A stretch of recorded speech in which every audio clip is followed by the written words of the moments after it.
Good morning to everybody. I think that we are almost all people. It's getting into the session. It's very pleased for me to introduce this the ninth seminar of the INVESTMED training program that we have been co-organizing among LUMSA University and the Euro-Mediterranean Economists Association, EMEA. And we are very glad together with the rest of the project partners to welcome this session dedicated to blue economy business ecosystem. As you know, we have been talking during these last months how to engage new businesses to introduce sustainability and green criteria on their business models. So today we will have this specific scope on blue economy. Why? As Mediterranean region, we are all aware about the relevance of the seas. The oceans are the main ecosystem in the earth, and at the same time allocate a lot of economic activities. So we have different challenges to raise not only on the conservation of biodiversity, but at the same time the preservation of economy and livelihoods. So today we are thrilled to have four great participants on our panel. So we will have a first overview about which are the main concept, which is blue economy in concept with Céline Dubreuil. She's let me introduce her. She's program director at Plan Bleu. She holds a PhD on oceanography and has a master's degree in environmental policy and decision making. She has been working in the field of sustainability for more than 20 years. And then she was on the World Water Council devoted to international water policy. And in Plan Bleu, she's the program officer of water and climate change. I think that she has a very wide experience, and she will introduce you perfectly on the activities the Plan Bleu initiative is doing, and the challenges for the Mediterranean in terms of climate change. So, Céline, if I will stop sharing.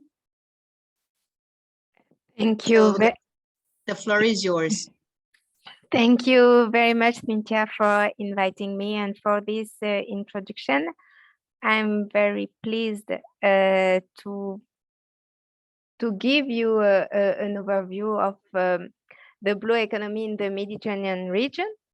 Everybody can see my screen? It's okay? Yes, thank you. Yes, perfectly. Okay, just for those ones who don't know yet what is Plan Bleu. So Plan Bleu is one of the 7 regional activity centers attached to the Mediterranean Action Plan from UNEP. It has been created in 1977. We are based in Marseille. And we support all the contracting parties of the Barcelona Convention to implement some sustainable development strategies. So our mission are observing environment and development to enlighten decision makers. What is blue economy? The blue economy concept seeks to promote economic growth, social inclusion, and the improvement of livelihoods, while at the same time ensuring the environmental sustainability of the oceans and coastal areas. So this is a set of human activities depending on the sea. We can classify the blue economy activities in 2 categories: the marine-based activities, which include the activities undertaken in the ocean, sea, insular, and coastal areas, such as fisheries, aquaculture, oil and gas extraction, production of electricity through marine renewable energies, desalination, maritime transport, and coastal tourism. And we can distinguish the marine-related activities, which use products or produce services from the ocean, or marine-based activities like seafood processing, shipbuilding and repair, port activities, or digital services, blue biotechnologies, for instance. I think it's also important to remind quickly the Mediterranean context because it allows to understand better the challenges faced by blue economy sector in our region. This is a biodiversity hotspot. Mediterranean Sea is one of the richest fauna and flora in the world. It hosts 20 to 30% of endemic species. You can find 12 species of cetaceans. It's around 500 millions of inhabitants. This is the first world tourist destination. Mediterranean Sea hosts 30% of world tourism, and this is also the second largest cruise market in the world. 1 in 3 people live in coastal areas, so you can get their great pressure on coastal areas in the Med region. 87% of fish stocks are overexploited. Aquaculture production has been multiplied by 4 in the last 20 years, and it also hosts 25% of global maritime traffic, 30% of the world's oil traffic. This is unfortunately one of the most polluted sea in the world, and this is also a sea very vulnerable to climate change, because the warming in Mediterranean region is 20% faster than the global average. But in the Mediterranean Sea, the blue economy can generate important economic benefits according to the last EU Commission Blue Economy report. The blue economy generated 67 billion gross value added and 2.05 million jobs in 2019.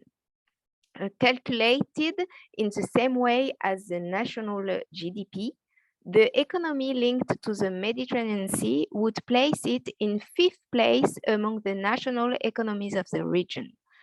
The main blue economy sector is clearly coastal tourism, which represent, you can see on the graph, coastal tourism represents 75% of employment and 61% of gross value added.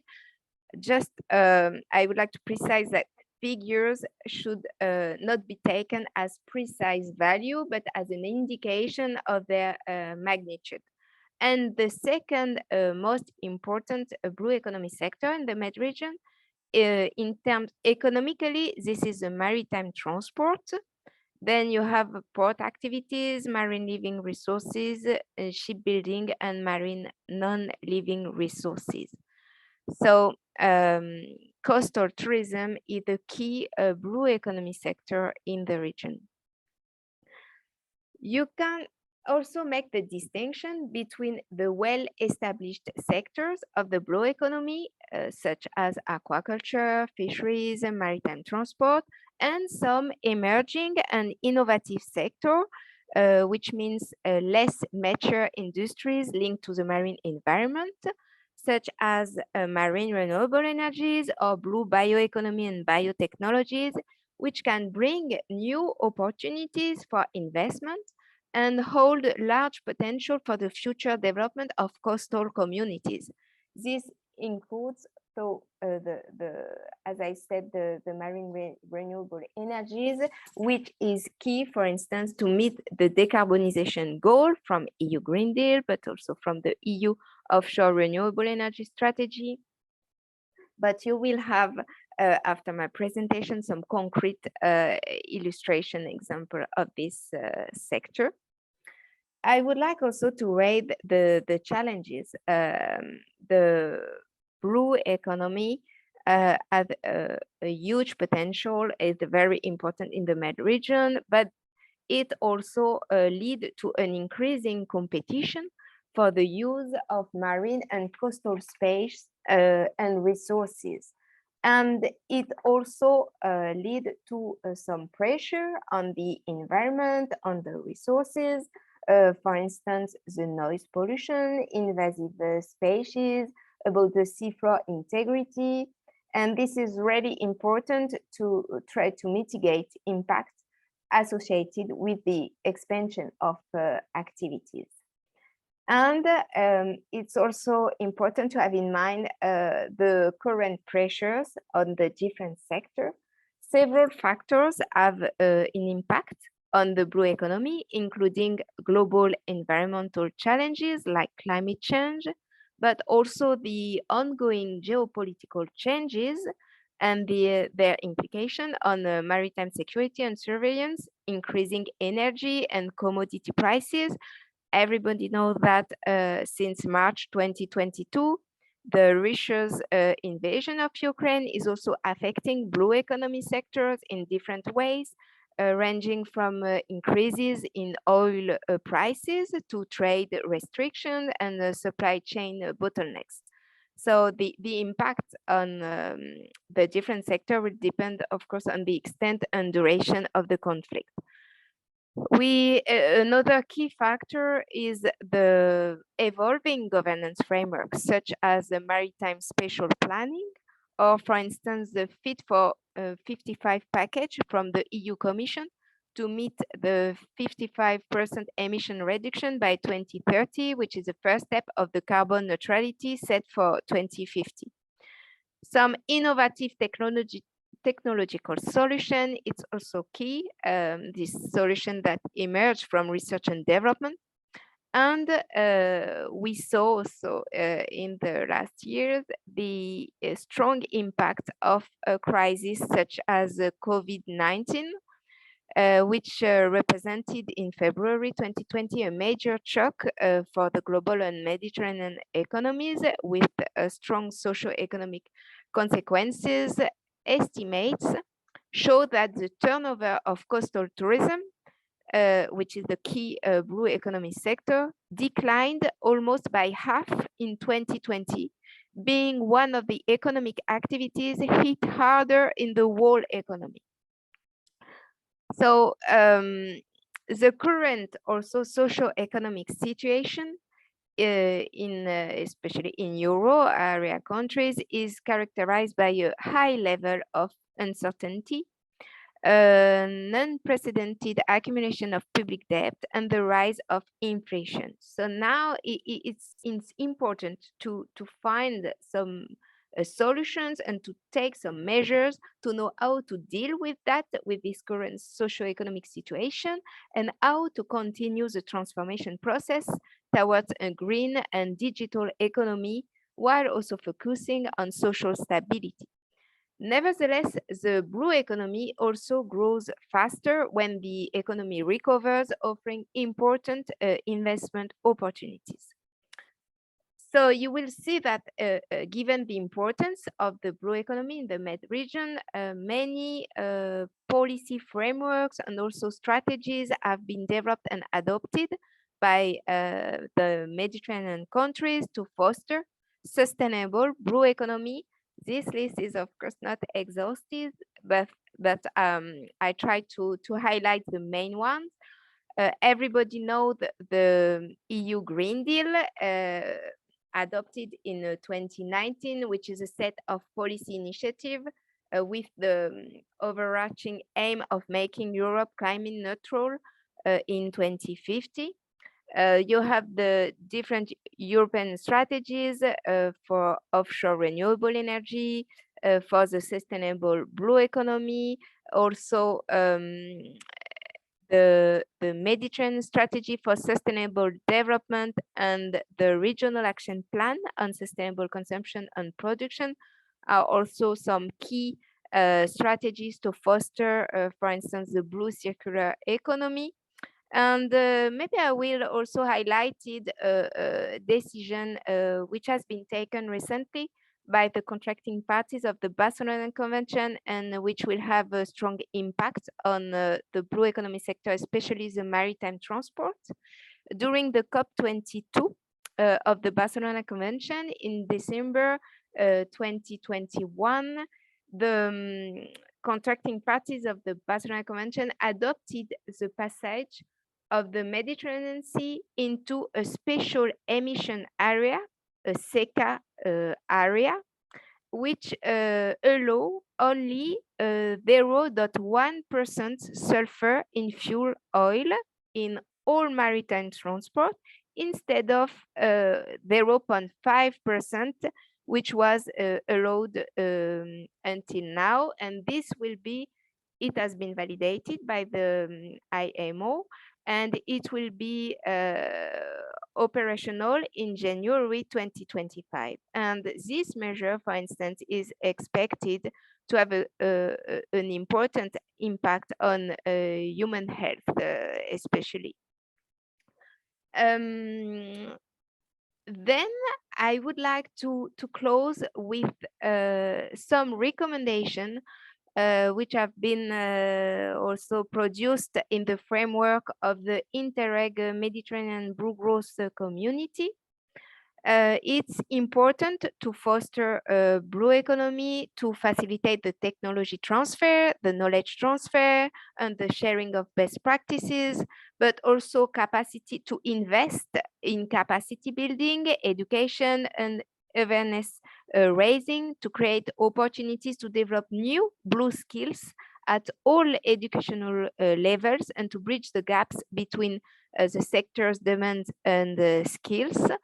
It's important also to strengthen citizens' engagement and involvement of the younger generation. And a key issue also is an adequate finance. It's important to develop a broader range of financial instruments and partnerships with appropriate risk sharing due to long and uncertain returns of investment for some of the projects. And the development of insurance is also key for blue economy sector and other risk mitigation measures for the high risk profile associated projects linked to the blue economy.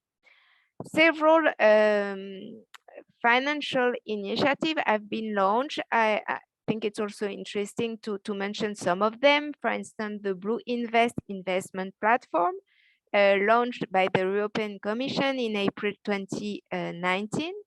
You also have the European Maritime and Fisheries Fund of the European Commission. You have also, I think, more recently in 2020, they launched the Blue Invest Fund.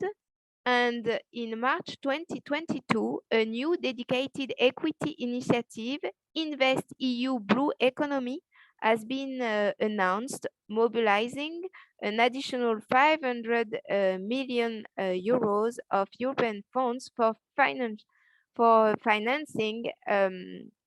for financial intermediaries investing in this sector.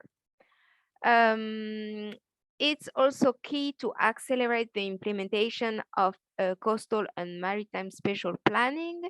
And we have the ICZM protocol of the Barcelona Convention to support them.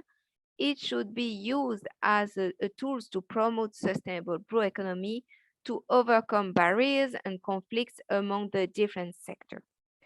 Thank you very much. And I would like also to invite you to consult 3 recent publications on this issue. The guidelines for the sustainability of cruises and yachting in the Med region, a publication on the sustainable development of marine renewable energies, and the circular blue economy report, which have been produced in partnership with the SCPRAC, and my colleague Magali Authors will certainly talk more about this. Thank you very much. Thank you very much, Celine. Really appreciate your presentation and this overview about which are the policies that are currently working on the blue economy, especially for our region in the Mediterranean. I think it's quite interesting, the figures that you were mentioning, that of course, as you said, are indicative, but it's relevant to see the intensive pressure that our Mediterranean Sea has. So especially for the tourism activities, And of course, I mean, any of the activities that are related to restaurants, hotels, and the activity around the coastal areas, it's relevant to see. Thank you very much for all that. Later, we will come back with you with the rest of the panelists and to raise some questions all together. Thank you, Celine. So I will now, I will introduce our next panelist. He's Thanasis. Sorry, that you see here my screen. So he's, sorry, just a second.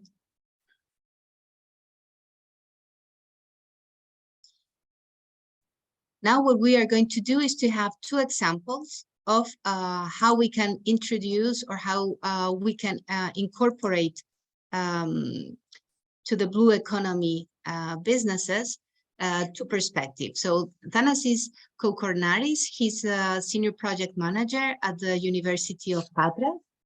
He's a civil and transportation engineer and has a master in intelligent transportation system and project management. And he's currently working as independent consultant as well.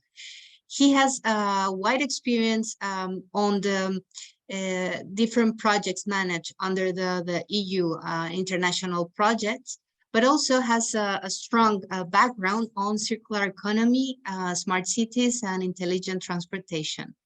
Thanasis will explain us one of the projects also dedicated to the blue economy, especially tackling circular economy.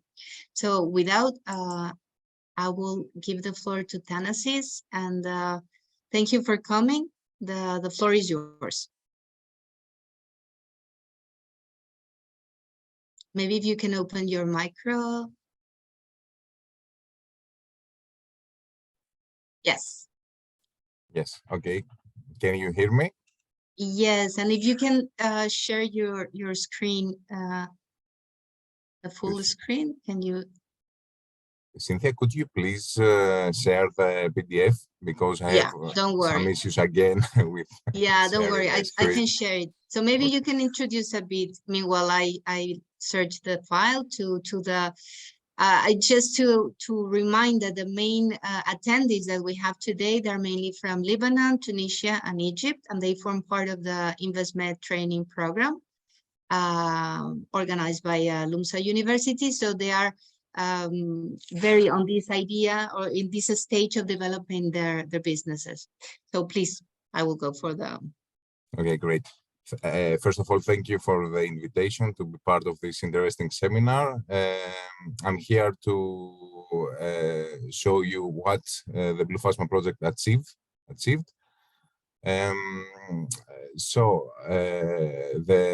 Blue Phasma project, the goal was to empower the innovation capacity of SMEs, maritime clusters and networks in Mediterranean islands and coastal areas, in order to support the blue circular economy growth in the fishing and aquaculture sector.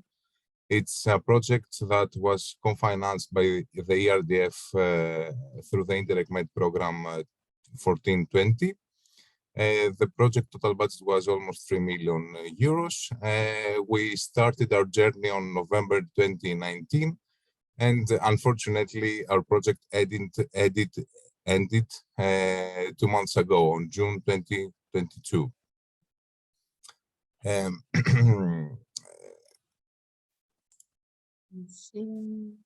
It seems that we can see. You can see it now? Yes, we can see it.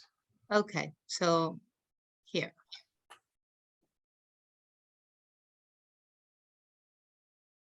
Great. Next slide, please. Okay.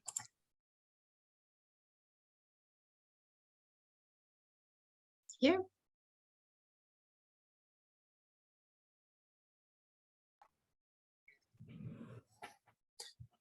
Okay, can you hear me? Because I had some issues.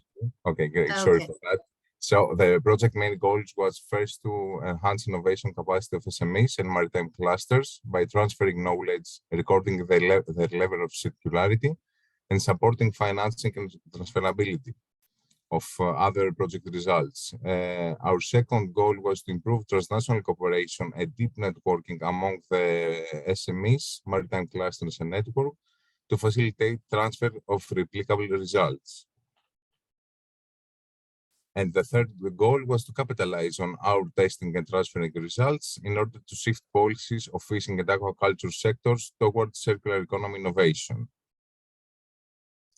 Our project concrete results include the Blue Phasma Circular Economy Consolidated Knowledge Base, which systematizes best practices, tools, solutions in fishing and aquaculture. The Blue Phasma Living Labs, which integrated research and innovation. We created user-centered open innovation ecosystems focused on increasing circularity in fishing and aquaculture. Also, we launched a Blue Phasma networks, which facilitates the experience exchange and networking among all actors of fishing and aquaculture sector. We have almost 200 registered users, and you can register online. It's free, of course, and you can use it. Also, we developed the Blue Phasma Circularity Self-Assessment Tool, which is a unified measure of SMEs' readiness and willingness to invest in circular economy. It acts as a decision support tool, and it is highly transferable to coastal and insular areas. 114 SMEs in the sector tested the tool, and you will see next the results of this testing phase. We also developed the Blue Phasma Capacity Building Instrument, which is a tool available online on our web platform, which is bluephasma.upatras.gr, in which we integrated existing financing programs and funds and available opportunities for projects funding in blue circular economy. And also, we try to enhance effective synergy between businesses, research bodies, and public authorities during the Blue Phasma Living Labs and also during the transferring phase of our project. During the start of our project, we developed the Blue Phasma Memorandum of Understanding, which was signed by 52 entities, committed themselves to support us during the implementation of our project. So, as regards the Blue Phasma Circularity Self-Assessment Tool, actually, we can consider that it is an online survey. The user has to register, providing some typical information about the entity that he or she represents. And then the user can answer the questions related first about an introduction, about the SME that is filling in the tool. Then we have the second section with which includes companies, building facilities questions. Then the general approach that the company follows as regards the circular economy follows. On the fourth section, we have the eco-design, equipment, and energy efficiency related questions. Then we have questions related to the choice of suppliers. Then we have questions related to distribution channels. And on the seventh section, we have questions related to waste recovery and repurposing. And last, we have the company's willingness towards circular economy. In the eighth section, we have a series of questions related to the willingness of the company to invest in circular economy. Also, depending on SME's answers, the system automatically calculates two indicators. One is CHERI, which is the Circular Economy Readiness Index. And depending on the value that this index takes, let's say we have a graph that shows the level of circularity of the SME and his position on the circular economy ladder. Also, we have another. Sorry, there is a microphone open. I think we have some noise. Okay. Then we have another one index, which is the WISE index, which shows the willingness to invest in circular economy, and the scale is from 1 to 5. Next slide, please. Thank you.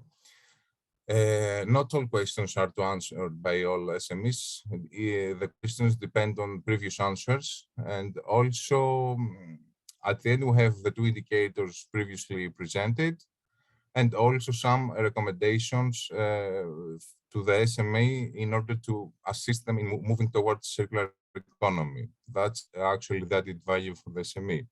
Also, it's important to say that we had some difficulties in using the tool in English, so we decided during the implementation of our project to have it also available in local languages, in French, Greek, Italian, Spanish, Croatian, Montenegrin, Maltese, and Portuguese. And also we decided to have it in Arabic because we tried, as we will see next, to have some common events with Arabic countries.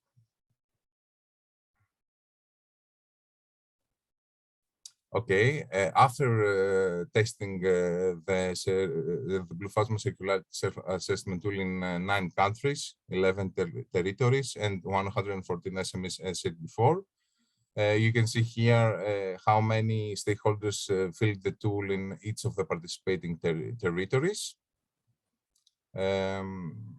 Next slide, please.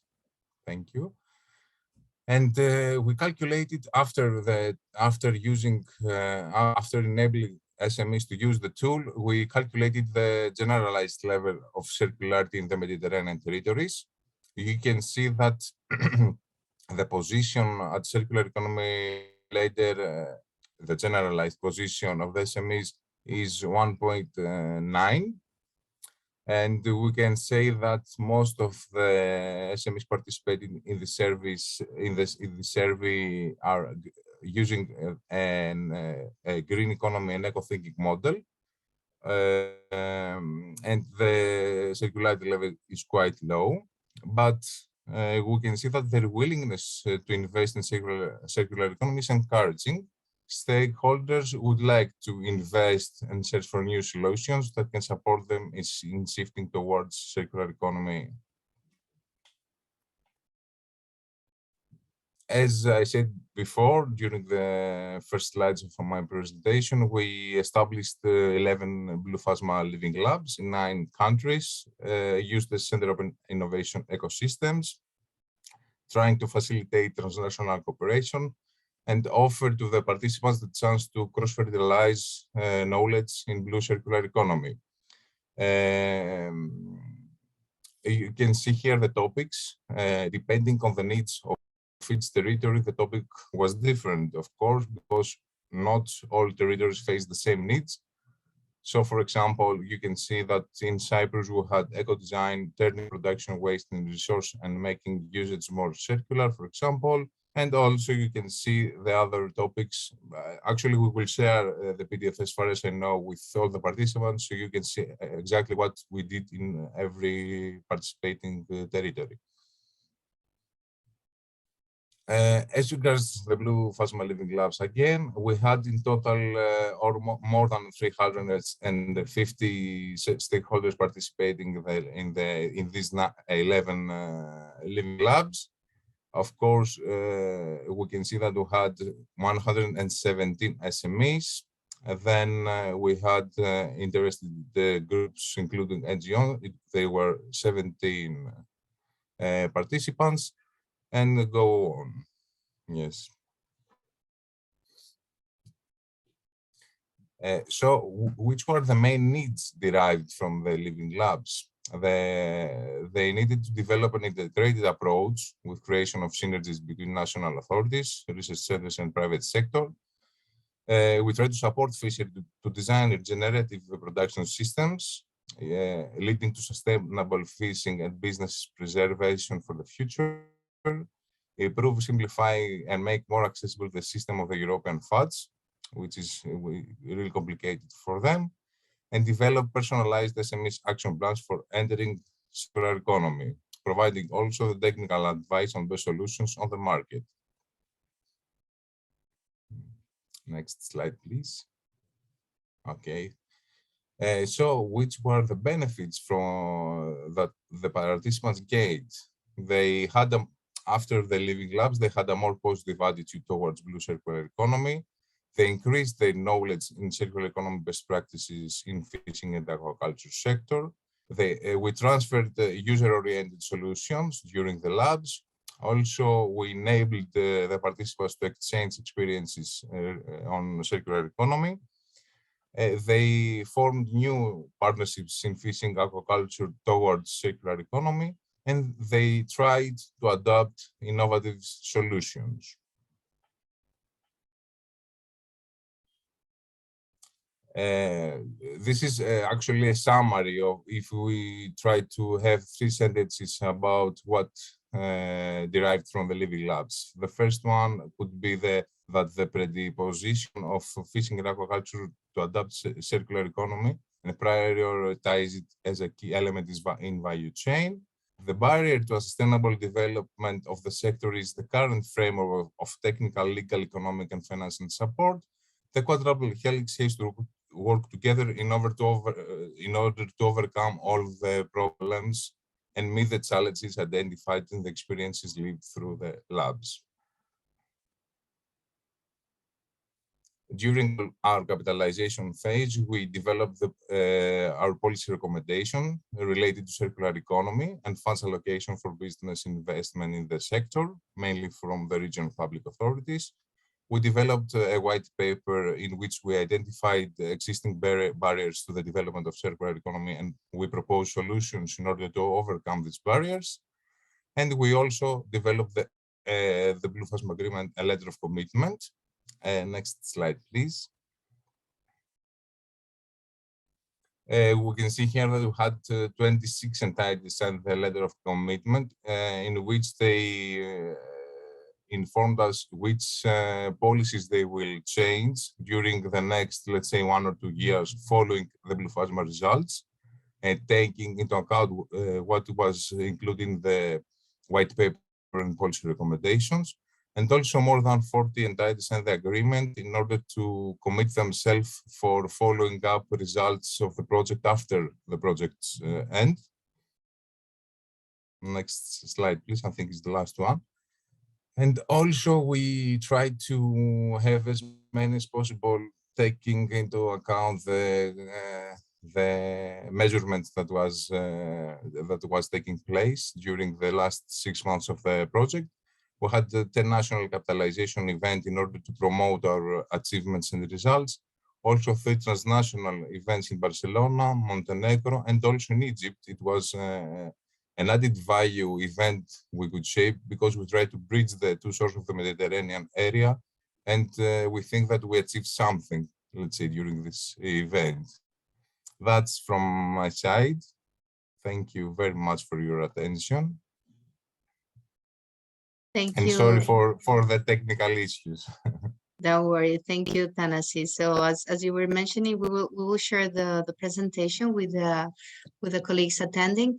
I think it's quite interesting, the index that you were commenting, and how to also identify the concerns and the barriers or limitations that MSMEs could find while integrating circular economy aspects. So, okay, so thank you, Thanasis. As I was mentioning, for the people who are joining us, so if you could put your questions on the chat, then we will manage to raise it to all the panelists at the end of the interventions. Okay, so please put it on the chat. So now I will give the floor to our colleague Luisa Marie Chacot, if I say it well. She's from sorry, I have to share the slide. Just let me.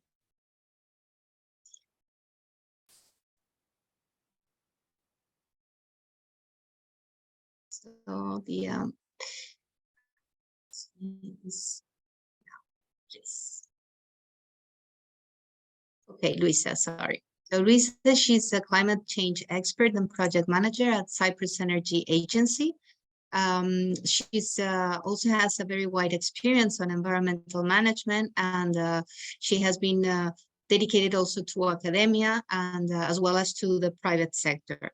She has a long-term experience on the project management and but also especially related to climate change risks, sustainability, and renewable energy. Today, she will explain us also another project dedicated for renewable energies related in the blue economy. So, Luisa, let me stop the sharing, and the floor is yours. Thank you very much, and thank you for inviting me to present our project. Hang on, let's just, I will share my screen. Hey, there we go. Can you see it all? Are we good to go? Yes, all right. Hello, everyone.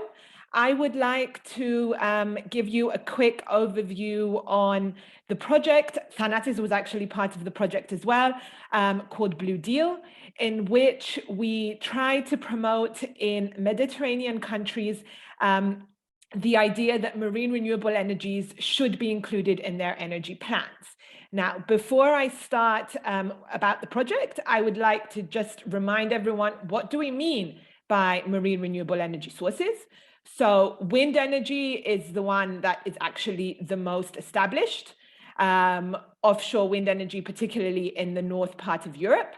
We are talking about wave and tidal energy, ocean current energy, energy derived actually from the temperature differences between deep water and shallower water, and energy derived from the differences in salinity of the waters. Marine biomass, for instance, algae, which are linked to third-generation biofuels. And we have some emerging marine renewable energy sources from floating photovoltaics, hybrid platforms actually in which wind, wave, and solar photovoltaics are integrated. And a really new one is the integration of marine renewable energies, particularly wind, in the production of hydrogen and other type of fuels, which can be used in hard to abate sectors, for instance, transportation and other marine transportation in particular, who have a difficulty decarbonizing. So a little bit of an overview of what blue energy could offer in the blue sector. So it is not currently, as Celine very much showed, right now in the Mediterranean region, marine renewable energy sector is not particularly dominant, but it could become a very important sector going forwards, particularly if we are going to meet our 2050 decarbonization goals in line with the Paris Agreement. So if we are going to move towards more marine renewable energy, this means that we could offer new types of jobs, and new capabilities will be needed in areas such as shipbuilding. So for instance, a lot of these, so I'll just go back for a second. I'm showing you these little pictograms, and they look nice and cute. These machines are not nice and cute. They are very, very large. So we are talking huge, huge turbines, huge, like the size of houses. So you need specialized ships, for instance, to be able to transport them offshore. You need new types of mechanical and maritime engineering. As Celine also very kindly set everything up, we have lots of pressures in the Mediterranean marine environment due to a lot of the existing sectors, whether it's tourism or fishing. So adding marine renewable energy is another environmental pressure, which actually we don't know that much about. So there is a lot of scope for innovative ways of actually understanding what the environmental impact could be of, expanding and increasing the marine renewable energy sector. There's a lot of health and safety actually related to commissioning and deploying such huge structures in what is a very harsh environment. The offshore marine environment is a tough environment. And so there is a big role for innovative SMEs, as well as larger manufacturing companies. Thanasis mentioned something about the blue sector circular economy. something that is less considered is actually the need for using material in whether it's wind turbines or other types of turbines that is actually recyclable. So we are coming for the first time in this situation where we are going to have to decommission some of the offshore wind farms in the north of Europe, okay, because they are coming down to their lifetime. So they're already been in the water for 20 years. So there is an issue about how do you recycle these materials? So there is a lot of there is a lot of scope for innovative SMEs to enter into the materials aspect of all of these turbines. So, and there is a lot of additional high quality jobs in project development, and because these are tricky projects and operations, how do you monitor that, you know, your marine renewable energy project is actually producing the energy that you want?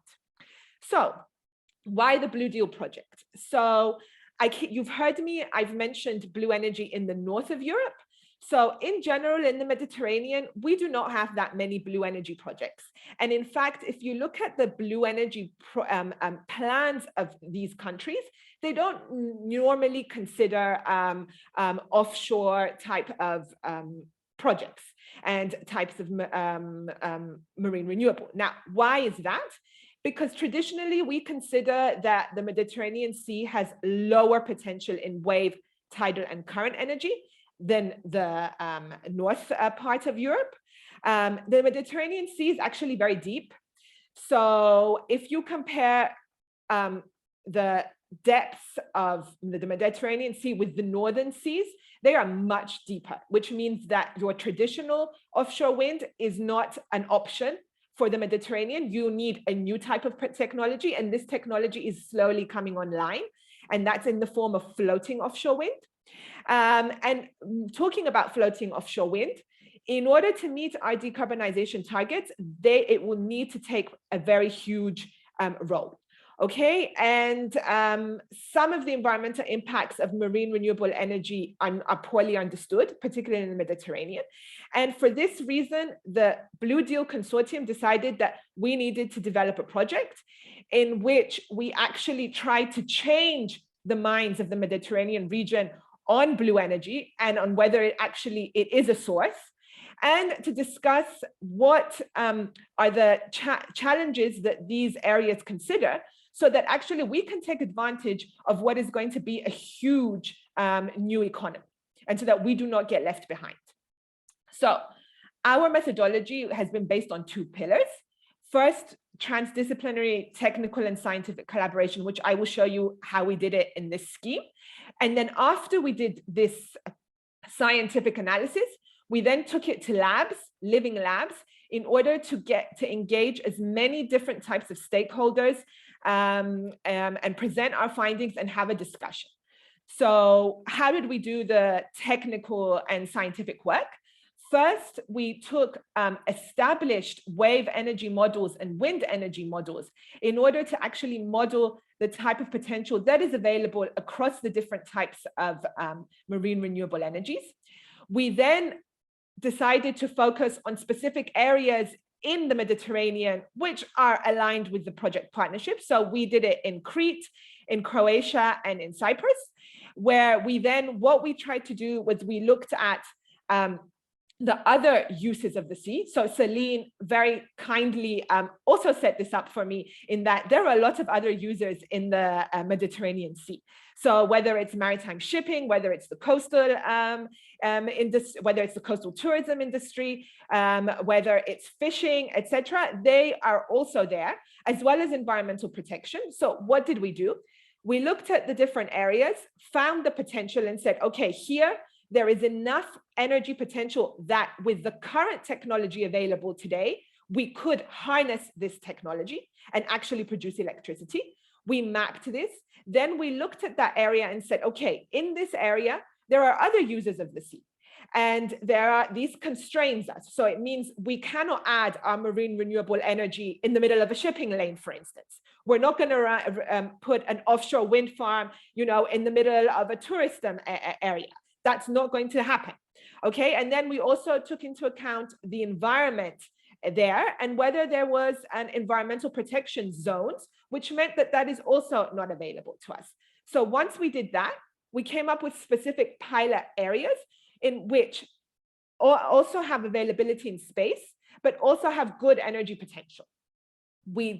After we did that, we then tried to say, okay, if we actually did build such a plant, how much electricity would it actually give and provide to the country? How many CO2 emissions would it actually reduce? So we did that. And then this is a really fun bit that we did, is that because a lot of people have a problem with renewable energies related to the visual impact. So they think, oh, these are really ugly, I don't want them in my area, etc. So what we did is that we developed a 3D simulation in each of the areas where you could see the size, you could see what it would look like, you could see if you were on the coast and you had a marine renewable energy project offshore, if you could actually see it. And then we actually then developed a VR tool, which you could put the VR goggles and actually see in the area, how big is this, etc. So this is the stuff that we did at the beginning. And then what we did is that we then organized our labs where we invited stakeholders across the other users of the sea. So we invited stakeholders related to policies, who are the ones that determine whether a country will include renewable energy in their energy plans.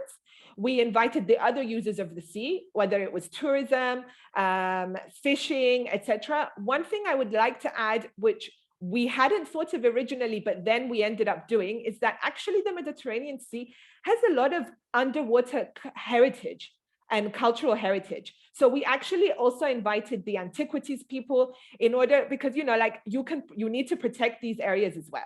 So we did this and we invited them, everyone to a lab where we presented our findings. So, you know, we showed them, guys, you know what, we do have potential, you know, and these are the areas where we think, you know, we could implement pilot projects. What do you think?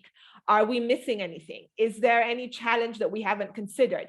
Is there, you know, a sector that we haven't considered in which if we implemented such a project, it would impact negatively on them? So this is what we did. And then these are the impacts, these are the outcomes that we had across all 3 different labs. So we actually came to a consensus. So the output that we had is that actually, you know what, the Mediterranean area does have potential for offshore marine renewable energy. And it's time that, you know, the Mediterranean countries worked together to try and capture the benefits of this emerging market. However, as I alluded to at the beginning, the Mediterranean area is a very specific area. So apart from the fact that our waters are much deeper, so we need to modify the technology, we also have, you know, as Celine said, very important, we are an biodiversity hotspot. So there are a lot of things that we need to consider. So we need to actually test these types of technologies in the Mediterranean environment. So we need to work together and develop such sites that we could exploit a lot of the domestic experience that the Mediterranean has, particularly in shipbuilding and other kinds of port experience. So that is something to look into. And of course, it is vital that the marine environment and ecosystem is preserved due to the existing pressures already in the sea. So the new thing for us that particularly the Mediterranean should look into is these new hybrid blue energy platforms, which actually take advantage of all the different types of energies, including solar, wind, and wave. Seawater heat pumps could be a promising solution for decarbonizing the heating sector. And offshore renewables are actually a good option for the Mediterranean islands, because Mediterranean islands have limited land space. So they cannot cover themselves in PV. You know, we cannot become a huge solar PV farm. So they are very vital. Okay, however, for islands in which they are not interconnected, this poses a problem. So there is a lot of space for innovation in grids and storage. So countries and SMEs in the Mediterranean area should look at these things.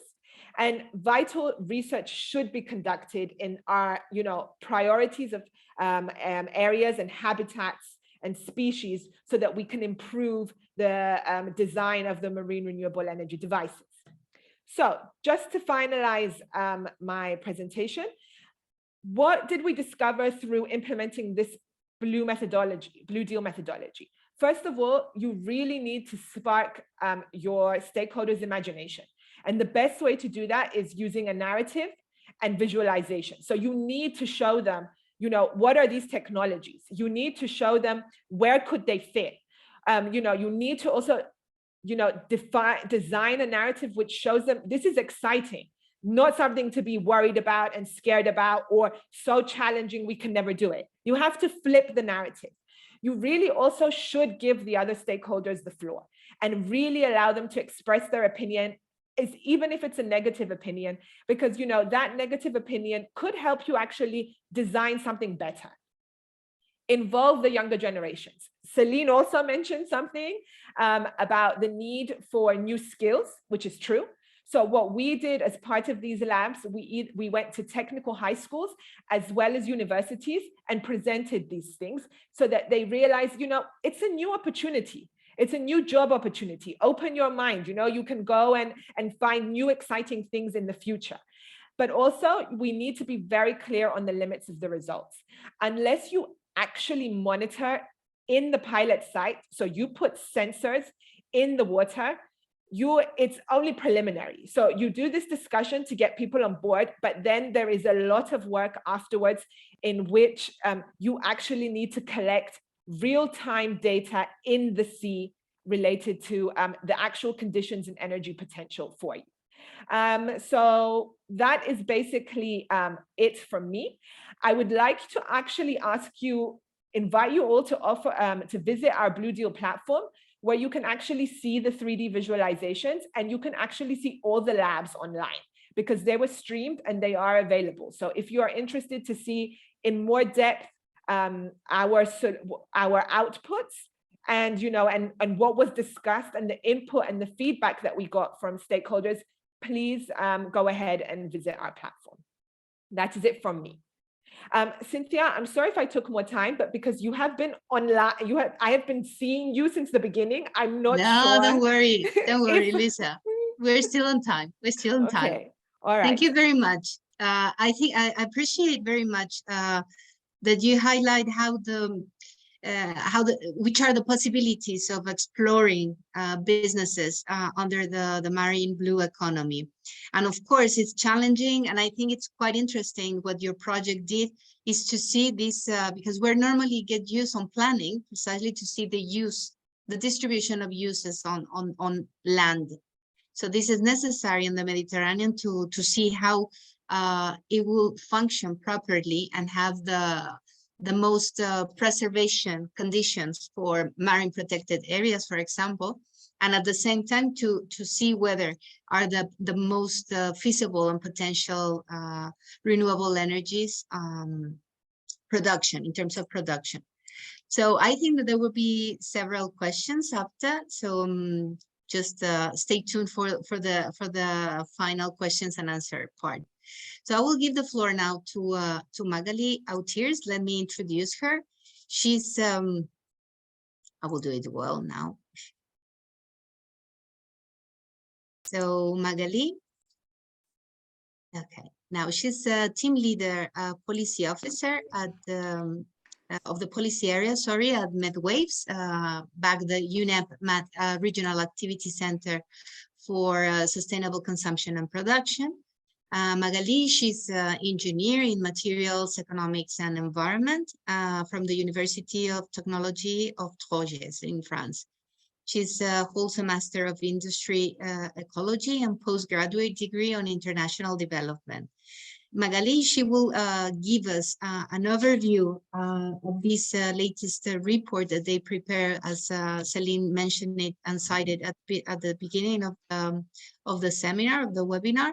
And I think it's quite interesting, the vision that Magali will provide to the panel, especially on envisioning which are the possibilities or the opportunities that we have for now on.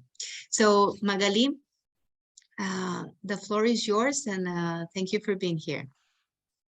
Thank you, Cynthia, and thank you very much for the invitation. So I will share my screen, hopefully successfully. Okay, I think it's fine. So yeah, I will give you a very brief overview now of the study that we have recently done. Well, it was a joint work between the INVESTMED Blue Growth community and the SwitchMed initiative. I don't have time to introduce all the initiatives. I will focus directly into the report. So that's, well, the idea is to really give you a snapshot of the opportunities that are existing on the integration of circular economy within blue economy sector. So I will give you an overview of the key sector and hopefully some also idea on examples, no? Because I saw that in the chat someone was also asking for best practices. So the report indeed well made a review of existing practices. So in the report there are more than 30 examples on how it is already implemented. Right. Okay. So as I mentioned, this work was jointly done between two communities, and behind those communities, so there is the CPMR, Plan Bleu, that also provided inputs to the report, and our center. So what we have done at the beginning was to, we took the list now of blue economy sector, and we made a selection of the sector where we saw that there was the highest potential now for integration of a circular economy, and also looking at the opportunities for development of local communities, and also in terms of job intensity and the creation of also new businesses. I must say that we didn't, for example, selected marine renewable energy, offshore wind energy. I think it's a very, very important sector, and as it was brightly presented by Luisa right now. However, it is still in development in the Mediterranean. I think there will be a boom of this sector also in the next future because of the current energy situation.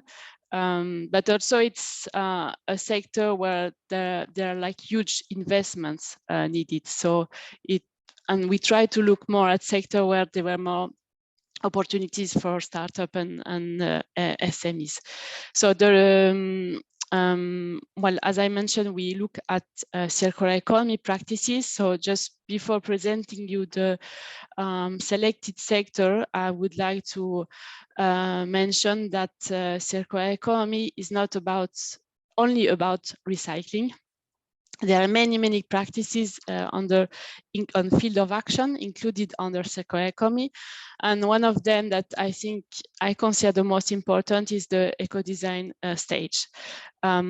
As also Luisa mentioned, another example of offshore wind farm in the north of Europe that were designed 20 years ago, and now they're thinking of dismantling this farm, and okay, now how we can recycle them. This is typically the example now of the lily economy. So we design the product, we use them, and then when they reach the end of life, we ask ourselves the question on how we can recycle them. So now in the circular economy, we need to think about the whole life cycle since the beginning, so that those products and services can be really integrated into a circular economy. This is really important. So now let's go into the different sectors that we identified. One of the most important sector, I must say, was fisheries and aquaculture. So this is really the sector where we see the most of opportunities. And here there was a very good example of the Blue Phasma project that fully focused on this sector. So Thanasis already mentioned the many opportunities. And here there are opportunities at all stages, in eco-design. So when thinking also about aquaculture, that and Céline mentioned that it's a sector that grew by 4, was multiplied by 4 in the last 20 years. So it's a sector that is really increasing also because we did talk about blue food, no? And so blue food is providing protein that has a lower carbon footprint than other proteins. So it's increasing a lot, and this growth has to be done in a sustainable manner. So we need now really to integrate sustainability criteria in this sector. Under fisheries and aquaculture, we also integrate all what is the fish processing industry. And there in this industry, there are a lot of byproducts that can be used to make new products, like for the pharmaceutical industry, for the food industry, cosmetic industry. So there are also a lot of projects being developed and new started on that. And there is also all the sector related to the fishing gears. Here also we saw a lot of opportunities for the recycling of fishing gear and to develop some nice system to collect the fishing gear and to recycle them. No? So these are some of the examples in this sector. The second sector that we identified was port activities. And here also it's extremely interesting how we can integrate circular economy. Actually, in the port, you have a lot of materials that are circulating. So it's a perfect place for the integration of circular economy. And there are also a very nice example in the north of Europe, in the port of Amsterdam, Rotterdam, where they actually, a lot of innovation is now taking place in port, and they are like developing incubators to develop startup based on circularity principles in port. And we think that this can be really replicated in the Mediterranean. There is also the sector of shipbuilding and repair. So as Céline mentioned, in the Mediterranean, we have the largest cruise market in the world. So like also cruise ships, they're very, there are a lot in the Mediterranean, and there is a potential now to boost the reparation, maintenance, refurbishment and dismantlement of those ships. And also because they are made of steel, and steel is a very important material, and that has important value. Then we move to the boating and yachting sector. So in this sector, the material that is used is quite different. So we have a lot of composite materials. So they are made of a polymer, plastic, but also most of the time they are mixed with glass fiber, which is glass fiber is very cheap, and also when it's mixed with the plastic, it makes that it's very difficult to separate the different material and to recycle them. So here we need also innovation. So that sailing boats yet are made of material that and are designed in a way that they can be better recycled.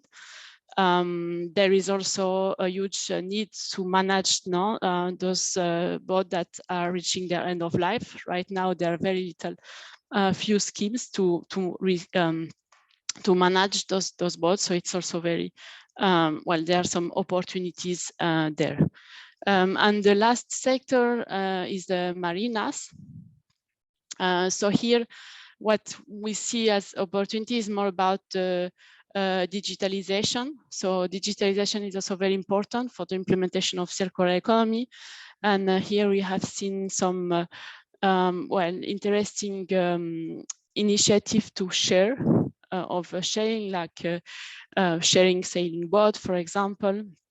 So that's the use of those boats is increased. No, so I will these are just there is not much time to enter into many details, but just to give you a snapshot. And now to end my presentation, I wanted to just give you a few conclusions of the study that we have done. So we have seen now that there are many initiatives on the already integrating circular economy in blue sector at different scale, also from small artisanal activities to industrial ones. I think there are a lot of opportunities for entrepreneurs there. And what is important is really to understand well the concept of circular economy so that you are implementing it rightly. No? It will be very also important to do cross-fertilization among Mediterranean countries so that experience is shared, failures are shared so that we can also improve improve and well together, no? And so that good experience can be replicated in other contexts. What we have seen also is that many of the practices in the region right now, they are more focusing on the recycling, no, of waste. Some of them, they are good initiative on the reuse phase, on the reparation of like boats, but there is a minor part that really implement eco-design and upcycling. So here is where we have to put also the priority. There need also to be some support, no, by public authorities to really push for innovation at the design stage. For that also to increase circular economy in blue economy sector, I think it will be very important also to increase information awareness raising, because there are many people working in those sector that are not aware, no, of those possibilities. So we need to share the information. I think that also Blue Phasma made a lot of work at the local level with also the Blue Living Labs to inform stakeholders and beneficiaries about those opportunities to improve the business model in the fishing and aquaculture sector. So I will stop here for the moment. You have, well, the link now to find all the results, and really I encourage you to have a look at the different examples in the report that can inspire you when developing new businesses. Thank you very much. Thank you, Magali. Yes, indeed. I think it's a very interesting report and a collection of different examples of the economic activities around the blue economy that can, as you will say, could inspire to any entrepreneur aiming to boost their business models. Okay, so now I think that we could open a bit of discussion among the panelists. I have, there is only one question actually, Yegane, if you wanted to raise it directly, feel free. Yeah. So basically the question was about different policies, but also Magali already tackled that. But what is the main best practice you have encountered that you found it very effective in terms of helping the blue economy in the region? I mean, I want to, and how do you evaluate and say, okay, this one was more effective than others? Because that's one of the key issues. Thank you. I can give, yes, please. But I think thank you for the question. It's not so easy to reply because we saw that the blue economy cover a large range of activities. So I would say the answer would be different according to the sector of blue economy. I will give an example because this is a sector we worked a lot the recent years about the cruises and the yachting. We produced some guidelines to foster the sustainability of cruises and yachting in the Med region. I shared the report at the end of my presentation, and we put in place a group of stakeholders, about 100 stakeholders from different sectors, to share their knowledge about the obstacles, but also the best measures, not the best practices, I would say, the good practices, the good current practices, because there are some technological constraints. And so for the moment, it's not the best option, but we can improve and take some measures, or some put in place some innovative technologies to mitigate the environmental impact, for instance, of this sector. And how we select a set of high impact action for different challenges which have been identified, and why it was considered as a high impact action, because it's quite easy to implement. It has an immediate effect. And so I invite you to see. I can give you an example. For instance, for safeguarding ecosystems and biodiversity, it was one challenge identified for the sector of cruising and yachting. And as high impact action, we selected, for instance, the establishment of no-go areas, some buffer zones around marine protected areas. Or also we suggest to establish some no entering areas to protect sensitive species, for instance, Posidonia meadows, to also establish some speed restriction for ships. In fact, a big issue is also the collision with cetaceans in the Med region, and just lower the speed can avoid many impact on cetaceans, but also had an impact about the noise, the underwater noise pollution, because we don't talk so much about that, but this is a very big issue in the Med Sea. So this is some examples of measures: the limitation of speedness, the establishment of no entering areas, of no-go areas in the MPAs, and you can also, of course, as Magali said before, in the ports, in port activities, so ships have many wastewater, and if you put some relevant infrastructure in ports to collect and to favor the recycling, the treatment of wastewater, for instance, and this is also some important measures which can have an important impact. And you can also, for instance, change or adapt your tariffs, your port tariffication for greener vessels. The vessels which have all infrastructure or which ban the plastic single use in their boat, but you can decrease the port tariff. It's like an incentive, sorry, to favor the greener boats and vessels in your marina, in your ports. These are some examples. Yeah, no, it's very interesting what you're mentioning, Celine, and makes to think.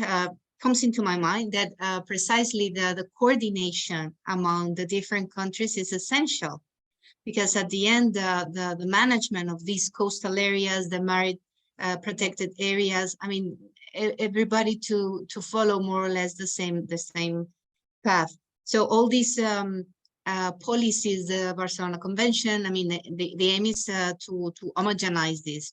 So I wanted to highlight one aspect to the four of you, because this last summer we have a very odd, I will say, scenario, but that comes into what is upcoming. So it was the marine heat waves, and this was an extreme impact on all Mediterranean area that we see biologists claiming for have some speeding solutions to decrease the pressure to the sea, because of course climate change is rising temperatures, and the impact on the sea it's evident, and we have some areas arriving to 30 degrees on the water, the temperature. So all these I mean the impact and the events that we are already seeing, and at the same time the necessity to have a clear economic, as you were mentioning. I mean, tourism is one of the main economic sectors. So what do you think that could be, in each one of you, I mean, to make a long discussion, what do you think too it's a key aspect to speed up on the upcoming years, and probably before 2030? And then which kind of indicators we see with Thanasis, this method or methodology to have an index, or to have a because we're talking about a lot of the stakeholders, as you are mentioning. So whether you think it's the best way to synthesize and to monitor what really it's achieving a good agreement, good coordination among different stakeholders in each subsector, because it's quite wide, but it is clear that there are important measures that has to be done. So just to have a short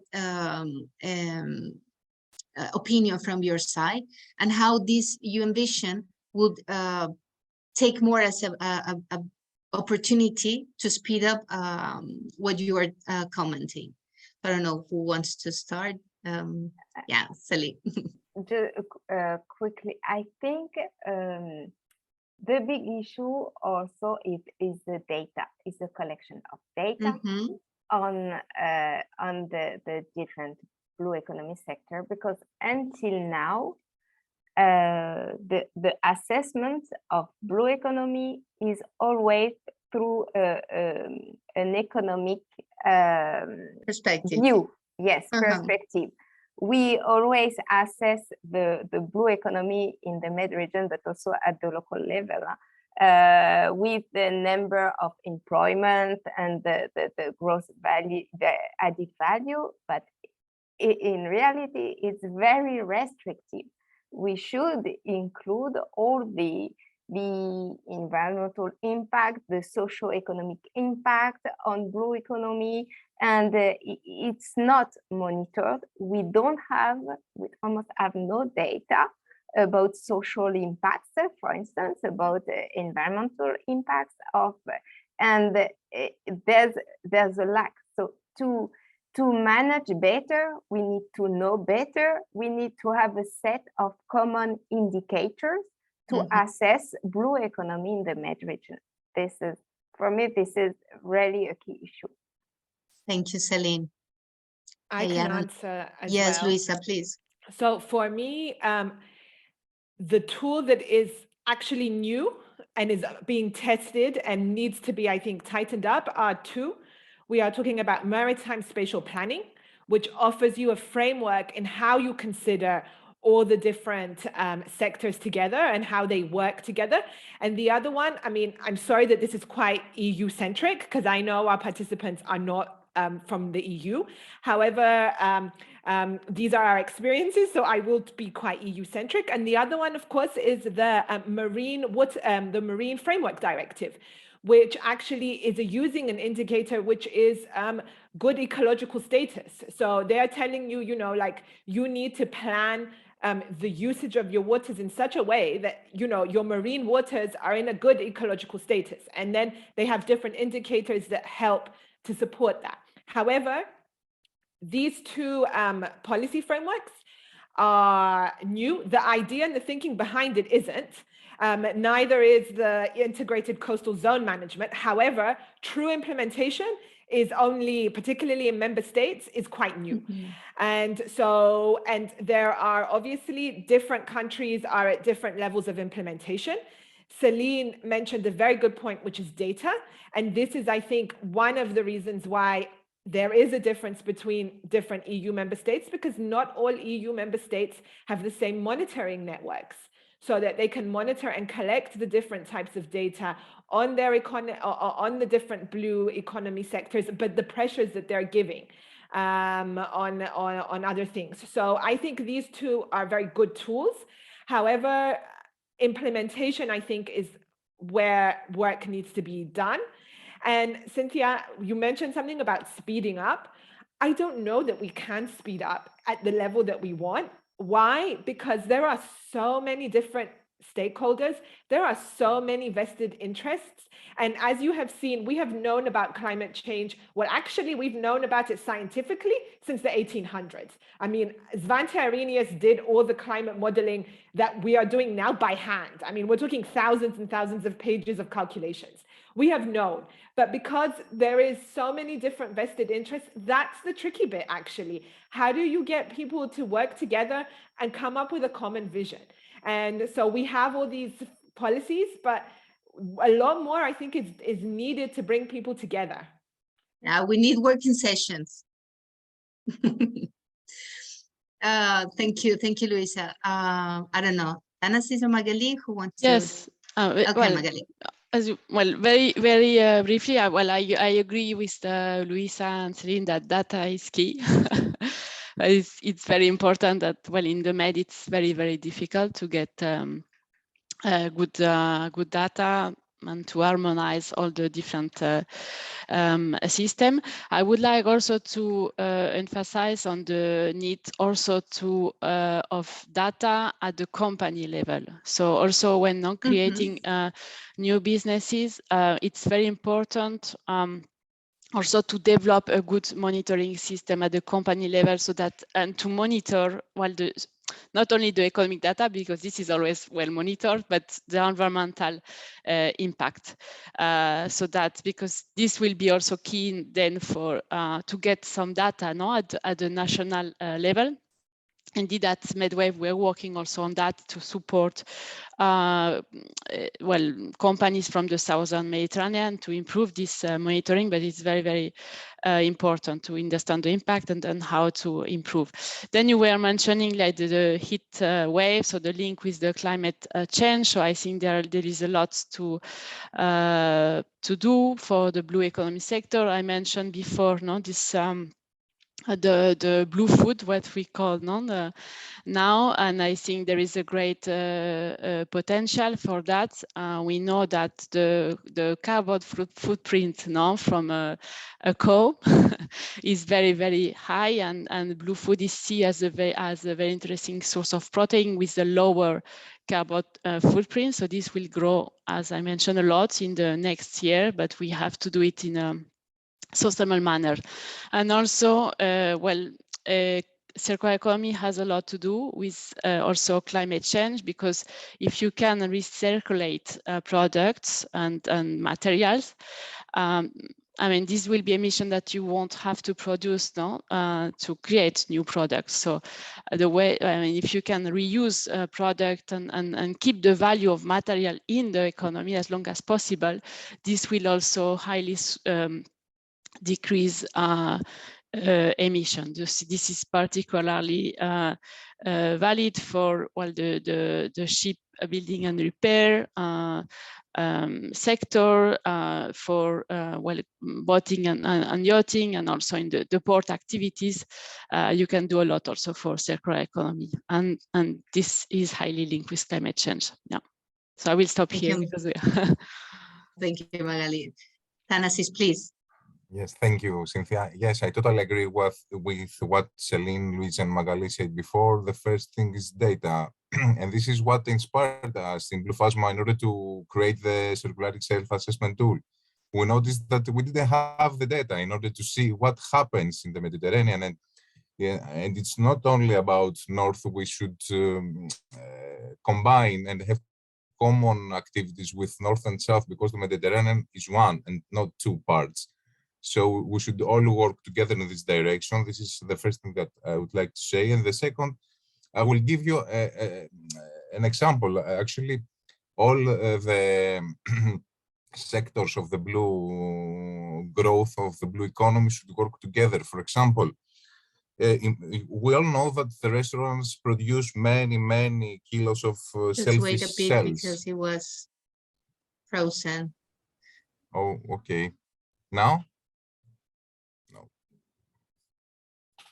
Now, can you hear me? Yes, yes. Yes, yes, yes, yes. I don't know what happens today. Sorry. I don't know when the connection stopped, but You were just about to mention how to build a good, I think, the coordination among the whole Mediterranean. okay, you didn't lose too many things that I said. Okay, so imagine that the selfish cells that the restaurants produce every summer season are many kilos. So these crushed selfish cells could be used, for example, in order to be feed for animals, in order to be used again for feeding fish in aquaculture farms, and also these cells could be used as construction material in building facilities. So it's a really simple example of what we can do if the sectors work together. Yeah, absolutely, and thank you very much to all for your opinions. And I think that it is essential the role of the coastal areas in that sense. No, I mean, as a border between the two main ecosystems, between the ocean and the mainland. So how to envision different activities around the coastal areas that can provide these services, ecosystemic services at the same time. So I think that it's important then construct ways to create this data, and together, as Thanasis is saying, not only on the European North Shore of the Mediterranean, but also with the rest of the countries, the neighbor countries on the south. So I think that to highlight a message for our colleagues that are joining today, I think that it's as you see, I mean, everybody it's looking for it's has a lot of niche of opportunity. So to bridge alliances, to bridge also companies that have this echo in the both sides. So trade, I think it's interesting from a sustainable point of view, and to facilitate sustainable trade of goods based on what Magali was saying, blue food, Thanos also related to circular economy, and especially I really think that this what you were highlighting at the end, it's how to encourage the collaboration. I think in your each one of you in a way are giving the or claiming for more coordination among all. So as Luisa was saying, no, it's necessary to, as a first stage, to empathize policies, interest. So these living labs that we have been seeing through the experiences of your projects, I think it's a very interesting and should be continue. I mean, it has to be continue, and to understand the different, I will say not interest, but concerns from each sector, and to avoid everything that it's not giving a good benefit for all. So I think that we are just on time. If there is sorry, there are some questions. Okay, so the presentation, yes, you will have the presentation of all the speakers, and also Shadi was as per opinion with which is a sector that is more profitable. Okay, I think that we clarified this, Shadi, about which are the more profitable in the blue economy or green economy. A statistic concern.